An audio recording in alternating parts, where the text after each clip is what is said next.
Welcome back to Echoes of Fear. Today's scary tale comes straight from Brazil, where a bus driver managed to capture something chilling on camera. The driver claims that every day, at the same time and in the same place, while the bus is completely empty, the stop button to request the next stop is activated on its own. In the video, you can clearly see the stoplight turn on, and then the man films the entire bus, showing that there is nobody there. So how is this even possible?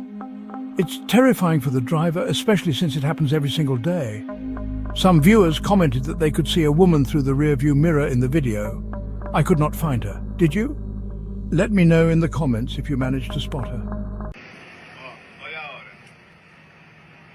Eu tô fazendo esse vídeo porque toda vez que eu pego esse ônibus que eu vou embora pra garagem, ele vai tocar a campanha sozinho. Só tem eu no ônibus. Olha a campainha. Chegou aqui.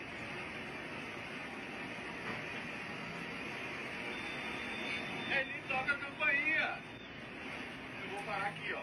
Vou parar. Vocês veem que não tem mais ninguém no ônibus. Mais ninguém no ônibus. Ó. Mostrando. Toda vez que passa aqui, ela toca sozinha. Aí sabe o que eu faço? Eu sou filho de baiano, né?